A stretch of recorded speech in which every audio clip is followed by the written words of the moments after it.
Assalamualaikum warahmatullahi wabarakatuh. Welcome back to my YouTube channel. Jadi pada video kali ini saya akan menjelaskan tentang kartu bank, payment point, dan kartu garansi.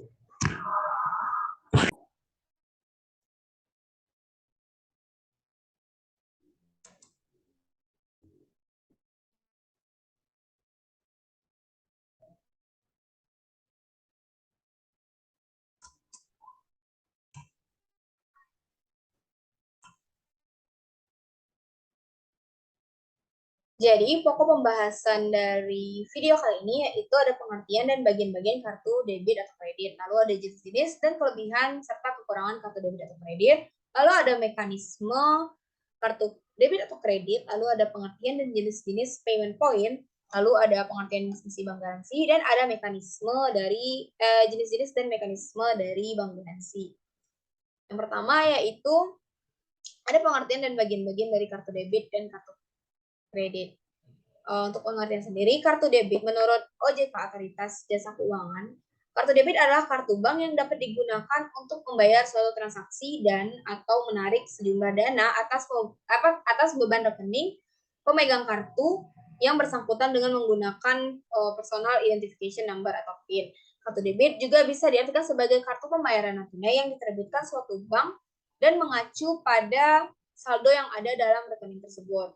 Lalu pada kartu kredit sendiri, menurut Bank Indonesia, ia adalah alat pembayaran menggunakan kartu yang dapat digunakan untuk melakukan pembayaran atas kewajiban yang timbul dari suatu kegiatan ekonomi, termasuk transaksi pembelanjaan dan atau untuk melakukan penarikan tunai, di mana kewajiban pembayaran pemegang kartu dipenuhi terlebih dahulu oleh penerbit atau banknya itu, dan pemegang kartu berkewajiban untuk melakukan pembayaran pada waktu yang telah disepakati, baik dengan pelunasan secara sekaligus maupun pembayaran secara angsuran.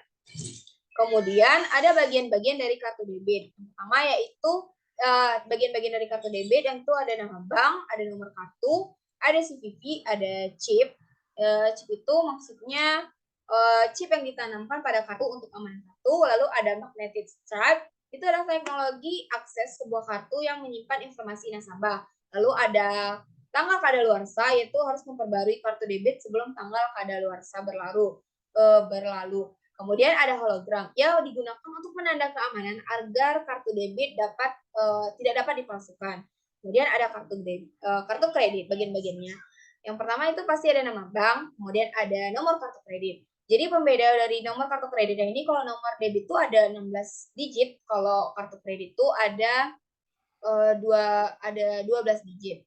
Kemudian ada nama pemegang, yaitu nama pemegang kartunya, lalu ada member size, sejak kapan ia digunakan, lalu ada valid through, itu tuh sama kayak tanggal kadaluarsanya, lalu ada jaringan pembayaran. Maksud jaringan pembayaran tuh kayak dia tuh menggunakan kartu apa, misalnya kayak Visa, Mastercard, atau JCB. Lalu ada nomor call center, ya terletak di belakang kanan atas dari kartu. Kemudian ada CVV. Kalau CVV dari kartu debit itu ada kayak 4 angka di belakangnya tuh.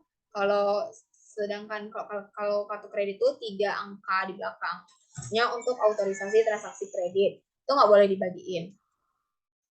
Kemudian selanjutnya yaitu ada jenis-jenis dan kelebihan atau kekurangan kartu debit dan kartu kredit. Untuk jenis-jenisnya sendiri itu kartu debit ini sama kredit ini pada umumnya itu memiliki jenis kartu yang sama, yaitu Mastercard dan Visa. Untuk kartu debit sendiri pada Mastercard itu ia merupakan sebuah kartu yang dikeluarkan oleh Mastercard Incorporated. Dalam kartu ini dia itu dapat dibawa dan digunakan untuk transaksi ke luar negeri. Lalu kalau kartu debit Visa tuh ini cukup populer dipakai di akhir-akhir ini, sebab kayak hampir semua transaksi online itu mewajibkan kartu dengan jenis Visa. Sama dengan Mastercard, kartu jenis ini juga dapat melakukan transaksi ke luar negeri. Bedanya dua kartu ini, kalau Mastercard itu walaupun tidak terlalu populer digunakan, tapi jangkauan transaksinya itu lebih luas.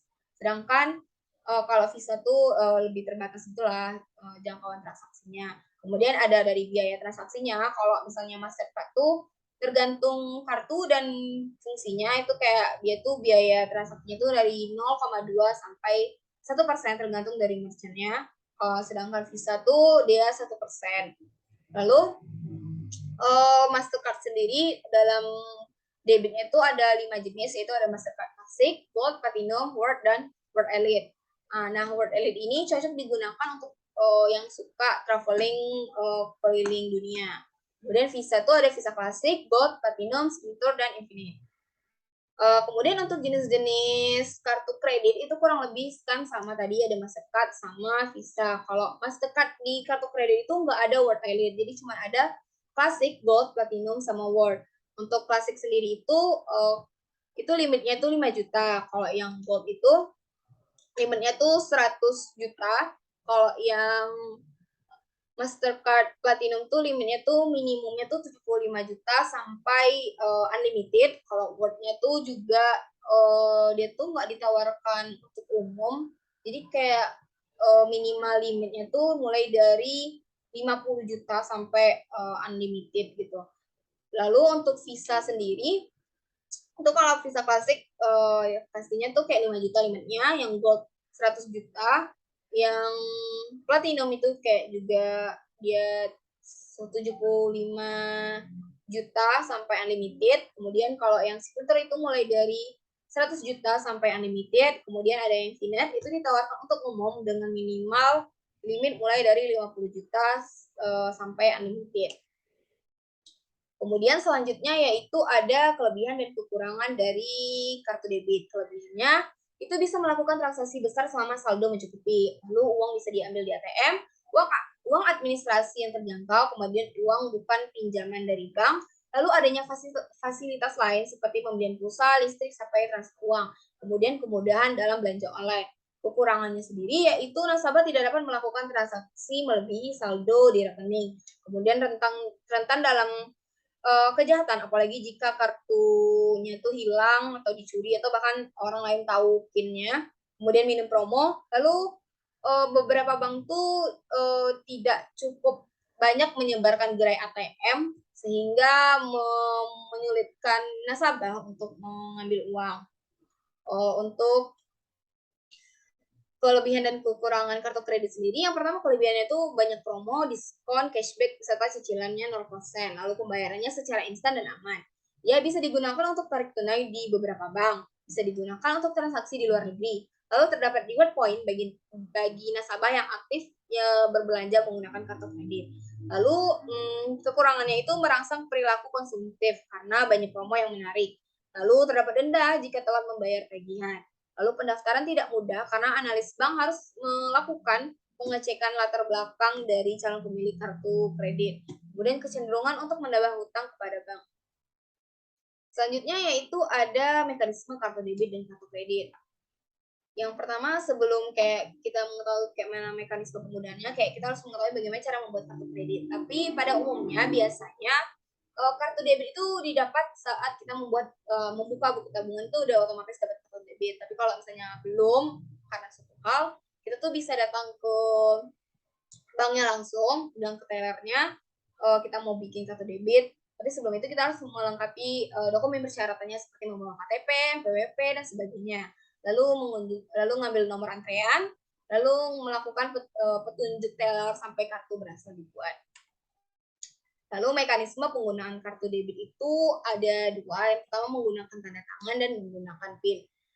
Yang menggunakan tanda tangan tuh kayak kita nyerahin pada saat transaksi itu kita ngasih kartu kita, lalu itu digesek. Pas lah digesek di edisi itu nanti terjadi proses online untuk memverifikasi data. Lalu setelah verifikasi data dinyatakan selesai berhasil gitu, jadi kayak edisi itu mengeluarkan bukti transaksi. Nah di bukti transaksi itu nanti kita tuh sebagai pemegang kartunya tuh menandatangani bukti tersebut, lalu transaksi selesai. Jika menggunakan PIN kurang lebih sama, hanya saja sebelum verifikasi data, setelah menggesekkan kartu, kita kayak memasukkan PIN kartu kita gitu. Jadi kayak setelah PIN-nya dinyatakan benar, baru verifikasi data. Setelah selesai bukti transaksi keluar, itu kita nandatanganin juga bukti transaksinya. Cuman kayak zaman sekarang tuh udah jarang gitu kalau ada yang nanda tanganin kayak bukti transaksi, kemudian transaksi selesai. Lalu untuk mekanisme kartu kredit sendiri itu ada cara pembuatannya. Kayak sama cara pembuatannya juga sama seperti kartu debit, itu cukup mudah dan kayak apalagi ada yang online gitu, misalnya kayak OCBC, NISP itu kayak tinggal datangin aja situs resminya, habis itu ikutin aja langkah-langkah yang telah disiapkan gitu. Tapi kalau misalnya secara langsung itu kayak kita tuh butuh syaratnya, itu ada harus memiliki KTP, terus berusia minimal 21 tahun dengan penghasilan bersih minimum 3 juta rupiah. Namun itu ketentuannya tergantung dari bank masing-masing juga. Lalu memiliki NPWP. Kemudian bagaimana cara kerjanya? Cara kerjanya tuh kayak bank tuh memberi kartu kredit dengan limit yang telah ditentukan. Tergantung kayak kartu apa yang mau nasabahkan. Lalu nasabah bisa bertransaksi dengan kartu tersebut. Lalu setelah itu tagihan dari seluruh aktivitas transaksinya akan ditangguhkan pada akhir bulan. Kemudian bagaimana cara pembayaran tanggungannya itu? Itu ada 4, ada offline, online, nota debit, dan Dropbox. Untuk offline sendiri itu bisa dilakukan dengan mendatangi langsung kantor cabang yang terdekat atau mengisi slip setoran khusus kredit card. Untuk online sendiri itu bisa melalui internet banking maupun mesin ATM. Lalu auto debit itu kalau kita punya tagihan rutin yang tiap bulan, kita bisa ngelakuin tuh pembayarannya secara auto debit melalui kartu debit. Kemudian untuk Dropbox sendiri itu cara pembayaran kredit yang kita tuh mengunjungi kantor cabang terdekat dan melengkapi formulir berbentuk amplop. Kayak lalu kita masukin uang tagihannya ke sana, terus taruh formulirnya kayak pada box kayak bentuknya tuh kayak serupa kotak undian gitu. Lalu kayak bagaimana cara menutup kartu kredit gitu kalau nggak mau lagi, kita tuh tinggal mendatangi customer service bank terkait, kemudian mengatakan tujuan dan alasan kita menutup kartu kredit. Kayak terus biasanya tuh lama pengerjaannya tuh 1 hari kerja. Setelah selesai itu kayak bank tuh akan melakukan pengguntingan kartu agar tidak disalahgunakan. Selanjutnya yaitu ada pengertian dan jenis-jenis payment point. Payment point sendiri adalah salah satu jenis perbankan pembayaran jasa perbankan pembayaran untuk melayani masyarakat yang akan melakukan pembayaran-pembayaran yang relatif rutin setiap jadwalnya. Payment point adalah salah satu jasa perbankan pembayaran dan untuk melayani masyarakat yang akan melakukan pembayaran-pembayaran yang relatif rutin seperti yang telah dijelaskan tadi. Jadi seiring berkembangnya payment point ini kayak itu dulu tuh kayak bisanya tuh untuk listrik, PLN, telepon ponsel, PDAM air atau pulsa atau gimana. Tapi kayak seiring berkembangnya zaman tuh bisa untuk leasing finance, tuh pembayaran TV berbayar dan sebagainya. Kemudian payment point ini dibagi menjadi 2, yaitu payment point konvensional atau sistem online payment point atau SOPP dan payment point online bank atau PPOB. Untuk sistem online payment point atau SOPP sendiri, ia merupakan salah satu mekanisme mode pembayaran tagihan secara konvensional, di mana cara proses pelimpahan dana pembayaran ke rekening penerima PLN dilakukan dengan melakukan penyetoran dana melalui bank secara cash tunai. Dalam sistem pengolahan datanya biasa dilakukan dengan manage data sekarang dapat dibagi 2, yaitu ada pengolahan data secara batch atau kelompok, lalu pengolahan data mode online. Kemudian ada payment point online bank atau PPOB yang merupakan layanan pembayaran tagihan secara online real time 24 jam sehingga proses rekonsiliasi data dan dana bisa lebih cepat dan akurat serta aman. Selanjutnya yaitu ada pengertian dan fungsi dari bank garansi. Pengertiannya sendiri ialah jaminan pembayaran yang diterbitkan secara tertulis oleh bank atas permintaan nasabahnya. Sistemnya berbentuk warkat, sehingga terdapat kewajiban membayar terhadap pihak yang menerima garansi atau beneficiarnya apabila pihak yang dijamin cedera janji. Jadi, lalu kemudian ada fungsinya. Fungsi bank garansi ini secara umum yaitu sebagai alat untuk memperlancar suatu transaksi, lalu meringankan alur uang, lalu menghindarkan dari kerugian apabila pihak terjamin tidak memenuhi kewajibannya, karena pihak penerima jaminan akan menerima bentuk ganti rugi dari bank. Selanjutnya itu ada jenis-jenis dan mekanisme bank garansi. Untuk jenis-jenisnya sendiri itu ada 6. Yang pertama ada jaminan penawaran atau bid guarantee. Ia merupakan jaminan yang menjamin bahwa penawar tidak akan menarik penawarannya dalam jangka waktu yang ditentukan untuk penerimaan, serta akan melaksanakan kontrak tertulis yang memberikan syarat-syarat yang telah ditentukan. Jaminan penawaran menjadi salah satu contoh bank garansi yang dipakai dalam skema bidding. Kemudian ada jaminan pelaksanaan atau performance guarantee. Ia adalah jenis jaminan yang diminta oleh suatu perusahaan untuk menyuplai sumber daya yang diperlukan kepada calon kontraktor, serta untuk menanggung semua kewajiban berkontrak dari calon kontraktor tersebut. Kemudian ada jaminan uang muka atau advance payment guarantee. Ia merupakan garansi yang biasanya digunakan untuk mendukung atau menjamin pelaksanaan suatu kontrak, seperti kontrak untuk penjualan barang atau kontrak konstruksi. Lalu ada jaminan pembayaran atau payment guarantee. Ia merupakan jaminan keuangan yang mengharuskan debitur untuk melakukan pembayaran kembali berdasarkan persyaratan yang telah digariskan dalam perjanjian utang asli. Jaminan pembayaran seringkali juga didukung dengan jaminan lain seperti properti. Jaminan ini menjadi contoh bank garansi dalam fungsinya, yaitu sebagai penjamin transaksi. Kemudian ada jaminan pemeliharaan atau retention guarantee, yang merupakan garansi yang diterbitkan kepada penarik atau pembeli dari bank untuk menjamin bahwa pihak pemohon akan terus memenuhi kewajiban dari bank untuk menjamin bahwa pihak pemohon akan terus memenuhi kewajiban kontrak setelah menarik pembayaran akhir dan harga kontrak dibuka sesuai permintaan dan kontraktor atau pemasok konstruksi. Kemudian ada jaminan kepabeanan atau custom guarantee, yang merupakan garansi pembayaran pungutan negara dalam kegiatan kepabeanan. Diberikan kepada pihak penerima jaminan untuk menyelesaikan kewajiban pihak terjamin dalam mengelola barang terkait. Jaminan ini adalah contoh bank garansi yang digunakan dalam ranah bea cukai. Kemudian ada mekanisme dari garansi bank ini.